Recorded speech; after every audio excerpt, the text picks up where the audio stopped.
Oil conservation या संरक्षण, ये हर साल ये प्रोग्राम बनाया जाता है। यही फरवरी 14 तारीख से 28 तारीख तक।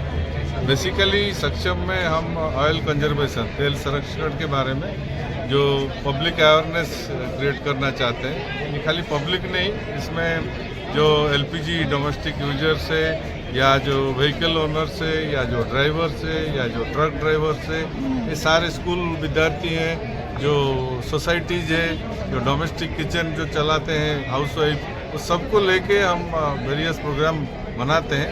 और अवेयरनेस के लिए हम साइक्लोथन करते हैं, वॉकाथन करते हैं। ये खाली जयपुर में नहीं, ये तो उद्घाटन समारोह था माननीय राज्यपाल का दौरा, लेकिन ये जयपुर के जितने शहर, जितने जगह हमारे जो फील्ड ऑफिसर से तीनों ऑयल कंपनी मिलके इसका प्रोग्राम बनाते हैं और ये पूरा 14 दिन ये चलता है। कुछ इम्पैक्ट आता है हर साल आज का मना रहे हैं? देखिए, बेसिकली मैं इसका मूल्य जो फ़ायदा के बारे में बोल देता हूँ। जैसे कि वहाँ बताया गया कि हमारा टोटल देश का रिफाइनिंग कैपेसिटी है 250 मिलियन मीट्रिक टन, और जो 85% कच्चा तेल हम आयात करते हैं ये रिफाइनरी लोगों को चलाने के लिए, और 15% कच्चा तेल हमारे देश में बनता है जो एनजीसी और ऑयल इंडिया एक्सप्लोर करके निकालते हैं।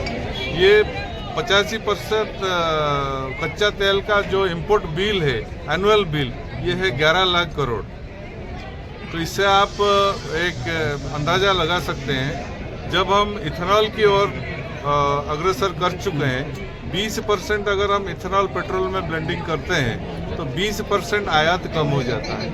20% आयात कम होने का असर 11 लाख करोड़ के ऊपर आएगा।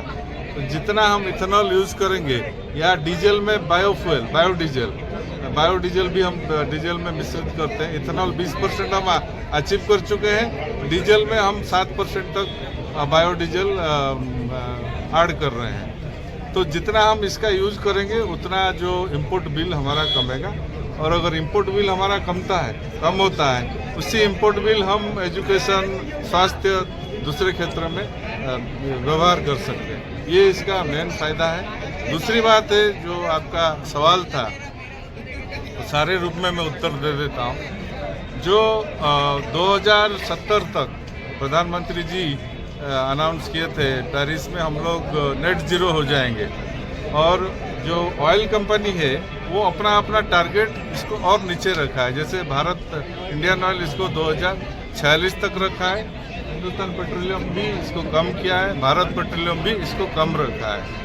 तो 2046 तक हमारा जो लक्ष्य है, हम नेट ज़ीरो हो जाएंगे। इसीलिए हम, ये एक ट्रांजिशन फेज है, फसिल फ्यूल से हम जा रहे हैं रिन्यूएबल। फसिल फ्यूल हो गया जो कच्चा तेल रिफाइनरी में जाता है, प्रोसेस होकर पेट्रोल, डीजल, एलपीजी निकलता है। रिन्यूएबल में पहले सोलर, फिर आएगा विंड एनर्जी, फिर आएगा आपका सीबीजी, फिर आएगा इलेक्ट्रिक व्हीकल जो हम चार्जिंग स्टेशन बैठा रहे हैं। और विंड और सोलर में हम काफ़ी अग्रसर, एडवांस से काफ़ी, जैसे राजस्थान में ही अकेले हम लोग के पास करीब 115-120 मेगावाट का विंड और सोलर टोटल है। जैसलमेर में हमारा इंडियन ऑयल का 72 मेगावाट का विंड प्रोजेक्ट है। और अभी जो राजस्थान राइजिंग समिट हुआ, उसमें करीब सारे ऑयल कंपनी एग्रीमेंट साइन किए हैं, MOU किए हैं रिन्यूएबल एनर्जी को, इसको और बढ़ावा देने के लिए।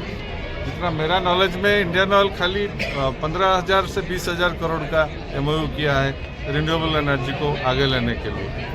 इलेक्ट्रिक व्हीकल के लिए प्रोत्साहन हम दे चुके हैं। अब मैं बोला, करीब 1000 से ज़्यादा चार्जिंग स्टेशन हम ऑलरेडी बैठा चुके हैं, और ये नंबर आगे बढ़ रहा है। इलेक्ट्रिक व्हीकल का सेल भी धीरे धीरे बढ़ रहा है। तो अभी चार्जिंग स्टेशन के बाद हम जा रहे हैं स्वैपिंग, बैटरी स्वैपिंग। जो बड़े व्हीकल से वो चार्जिंग नहीं करेंगे, चार्ज बैटरी रहेगा पेट्रोल पंप पर, और वो आके अपना जो बैटरी डिस्चार्ज हो गया उसको निकाल के रख के, यही चार्ज बैटरी उसमें लगा के वो लोग निकल जाएंगे। तो ये battery swapping already northern region में, खाली आप पंजाब और दूसरे से जहाँ ज़्यादा ट्रक चलता है, ऑलरेडी हम 400-500 बैटरी स्वैपिंग स्टेशन कर चुके हैं। राजस्थान धीरे धीरे इसके तरह अग्रसर हो रहा है। जो दिल्ली मुंबई एक्सप्रेसवे हुआ है, उस पर जितने भी फ्यूल सेंटर या पेट्रोल पंप हिंदुस्तान पेट्रोलियम या इंडियन ऑयल को मिला है, जो भी आप जाएंगे पेट्रोल पंप में आपको high voltage battery charging facility electrical vehicle के लिए मिले। तो इस सारे को लेके ये जो प्रयास है ये हम लोग नेट जीरो की तरफ अग्रसर कर रहे हैं, और साथ ही साथ हम ये भी चाहते हैं कि इथेनॉल और बायोफ्यूल को कितना ज़्यादा इम्पोर्टेंस दिया जाए ताकि हमारा आयात जो बिल वो कम हो। ठीक है, थैंक यू सर।